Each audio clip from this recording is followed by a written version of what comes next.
Doctor صاحب اس وقت صورتحال یہ ہے کہ سب سے بڑا سوال یہ ہے کہ کیا مصلحت پسندی کرنی ہے یا انقلاب کرنا ہے۔ مصلحت پسندی سے مراد یہ ہے کہ آئیڈیل سچویشن تو ہے نہیں ہے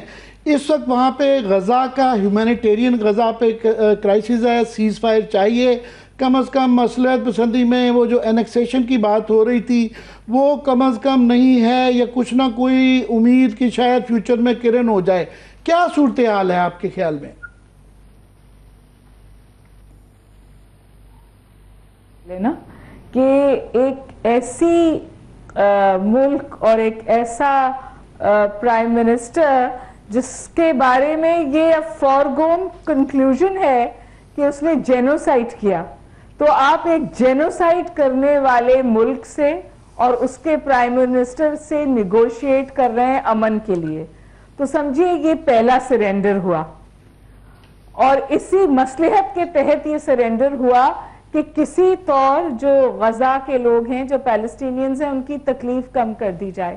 لیکن ابھی آپ نے جب اپنا انٹروڈکشن دیا تو آپ بتا رہے تھے کہ جس باتوں پہ اگری کیا گیا تھا وہ 20 پوائنٹ جب میرے اور آپ کے سامنے آئے تو مسخ شدہ تھے، اور مسلم ورلڈ نے بالخصوص اس کے حوالے سے سیریس کنسیڈریشنز اٹھائیں۔ انہوں نے کہا یہ بات اچھی ہے کہ جنگ بندی ہو جائے گی، چلیے ہم مائنس حماس کا فارمولا بھی ایکسپٹ کر لیتے ہیں، لیکن جو دیگر باتیں ہیں، اور جو سب سے اہم بات یہ ہے جو انہوں نے فوراً کہی اس پریس کانفرنس کے بعد، اور ٹرمپ نے اس کو انڈورس کیا کہ وہ فلسطینی ریاست کے قیام کو نہیں مانتے۔ تو پھر آپ مجھے بتائیے کہ کیسے کسی بھی بھلے یا فلاح کی امید رکھی جا سکتی ہے؟ ہم بہت جلدی بھول جاتے ہیں تاریخ کو۔ بالکل اسی قسم کی کوئی چیز بوسنیا میں اور سربس میں ہوئی تھی، وہاں مسلمانوں کا اسی طور قتل ہوا تھا، اور پہلے یورپین کمیونٹی اس لیے خاموش رہی تھی کہ یہ سول وار ہے، اور پھر انہوں نے 3 لاکھ مسلمانوں کو مارا تھا اور 4 سال یہ جنگ چلی تھی۔ مجھے ایسا لگتا ہے کہ ہم تقریباً اسی ڈگر پر ہیں، کیونکہ جو مصلحتیں آپ کر رہے ہیں اس میں آپ اسرائیل پر کوئی قدغن، کوئی پابندی، کوئی روک نہیں لگا رہے۔ انفیکٹ آپ یہ کہہ رہے ہیں کہ کسی بھی چیز کو اسرائیل غلط سمجھ کر یہ کمپرومائز 20 نقاتی پیس پلان کو بھی ختم کر سکتا ہے۔ اور فلوٹیلا کے بارے میں تو میں صرف ایک گزارش کروں گی کہ کس کے وہم اور گمان میں تھا کہ وہ یہ نہیں کریں گے جو انہوں نے کیا ہے؟ جی پہلے بھی یہ ہو چکا ہوا ہے، اور بالکل یہ گمان کرنا، مگر پھر بھی کچھ لوگ یہ سمجھ رہے تھے کہ جی کیونکہ اس دفعہ مغرب کے اندر عوام کی حد تک کم از کم بڑا وہ ریئیکشن ہے، 46 ملک کے لوگ ہیں، اور شاید وہ نہ کریں اس کے باوجود صحیح کہہ رہی ہیں آپ، نہیں جاری رکھیے گا۔ ایک بات میں اور کہنا چاہوں گی، اس وقت کیونکہ ہم ایک انفارمیشن ایرا میں ہیں تو اسرائیل ایکسپوز ہوا ہے، اور اس کا یہ ایک پی آر ڈیزاسٹر ہے، اور اس وجہ سے امریکہ بھی ایکسپوز ہوا ہے، اور مخالفت امریکہ کے اندر بھی ہے۔ ایک خاص لابی ہے جو وائٹ سپرمسٹ لوگ ہیں یا ہارڈ کور زیونسٹ ہیں، جو بہت زیادہ ایکسٹریمسٹ ویو رکھتے ہیں، جو اس کو سپورٹ کر رہے ہیں۔ تل اویو کے اندر مخالفت ہے، امریکہ کے اندر مخالفت ہے۔ 2 سال تک جو ممالک جو کچھ اسرائیل کر رہا تھا اس کو سپورٹ کر رہے تھے، آج اپنی سڑک کے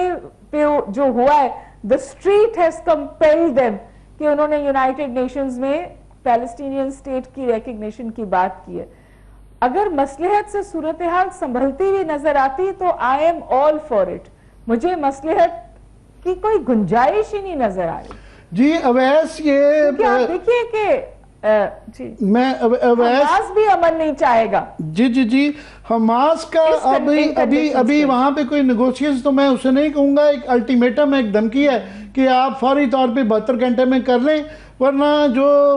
ڈاکٹر صاحبہ بات کر رہی ہیں رائٹنگ آن دا وال ہے کہ یہ ہونے جا رہا ہے۔ مسلم ممالک جو ہیں حالانکہ یہ نکات بدلے گئے مگر ان کی طرف سے جو پروٹیسٹ آئی ہے وہ بڑی ایک کمزور سی آئی ہے کہ دیکھیں نا آپ نہ کرتے تو اچھا تھا. کوئی اس کے ساتھ کوئی یہ الٹیمیٹم نہیں ہے کہ ہمیں یہ بالکل قبول نہیں ہوگا اور ہم اس سے بیک آؤٹ کر جائیں گے اور ہم اس کا حصہ پھر نہیں ہوں گے. آپ کو کیا لگتا ہے کہ اس کے بعد یہ بس وہی ہوگا جو ڈاکٹر صاحبہ کہہ رہی ہیں کہ یہ جاری رہے گا جینوسائیڈ؟ آپ کی سوال ہے اس پہ تھوڑا سا ڈسٹورشن آ رہی تھی، لیکن میں آپ کو یہ بتاؤں کہ یہ جو 21 نکاتی پہلے پلان تھا جس کے اندر ٹونی بلیئر کا تھنک ٹینک جو ہے وہ بھی اس میں شامل تھا، مختلف ویسٹرن کنٹریز تھیں، اور وہی پلان اس کے بعد جو ہے وہ 8 عرب ممالک یا مسلم ممالک کے رہنماؤں کے ساتھ ہوا، جس کا آپ اپنے ابتدائی میں ذکر کر رہے تھے، جس میں شہباز شریف صاحب بھی تھے اور سعودی عرب، قطر، ایجپٹ، جارڈن وغیرہ وہاں پہ تھے. اور اس کے بعد جو رد و بدل ہوئی ہے اس کا بہت چرچہ ہے اور مختلف جرائد میں اور رسائل میں کہ کس طریقے سے نیتن یاہو جب بیٹھے ہیں ٹرمپ کے ساتھ اور وہ جانتے ہیں کہ کس طریقے سے ٹرمپ کی جو ایگو جو مساجنگ کرنی ہے، کس طرح ان کو تعریف کرنی ہے، اور وہ جو بھی چاہتے ہیں امریکہ سے 96 میں پہلی دفعہ وہ وزیر اعظم بنے تھے if I recall it correctly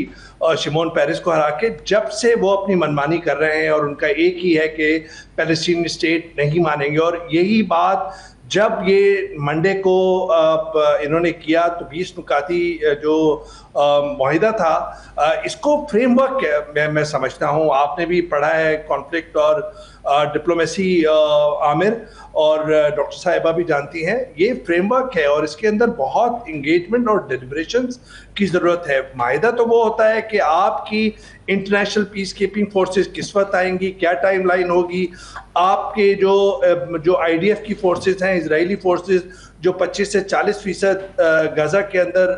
موجود ہیں اس وقت، ان کا انخلاء کب ہوگا، کتنے فیزز میں ہوگا. پھر اس کے بعد جو آپ اسپریشنز کا ورڈ یوز کر رہے ہیں کہ اسپریشنل جو ایک پیلسٹینین اسٹیٹ کو کہا ہے وہ تو پوری دنیا مان رہی ہے کہ پیلسٹینین اسٹیٹ ہوگا، اور یہ 2 اسٹیٹ فارمولا آپ ہی کا بنایا ہوا تھا. 93 اوسلو ایکارڈ آپ نے ہی کیا تھا، آپ ہی ریفری تھے، امریکہ ہی ریفری تھا، تو اس سے آپ کیسے منحرف ہو سکتے ہیں. جب نیتن یاہو واپس گئے ہیں اسرائیل تو جب ان سے پوچھا گیا تو انہوں نے عبرانی اور انگلش دونوں زبانوں میں اس کا کہا کہ میں اس کے خلاف ہوں فلسطینی ریاست. تو آپ تو اس فریم ورک جو معاہدے کا فریم ورک ہے اسی سے منحرف ہو رہے ہیں جو بیسک اصول ہے. اور پھر آپ حماس اور جو پیلسٹینین اتھارٹی ہے اس کے ریپرزنٹیٹیو یا پولیٹیکل جو وہ ہے لیڈرشپ، اس کو مزید اختلافات آپ بڑھانا چاہ رہے ہیں. آپ یہ کہہ رہے ہیں کہ حماس آپ کے زندہ یا جو مردہ وہ سارے ہاسٹیجز آپ کے دے دے، آپ اس کے بدلے 250 پیلسٹینینز جو ہے وہ رہا کر دیں گے، 17,000 کے قریب جو ہے وہ قیدی آپ رہا کر دیں گے. آپ مطالبہ حماس سے کہہ رہے ہیں اور پھر کہہ رہے ہیں کہ حماس ڈسارم ہو،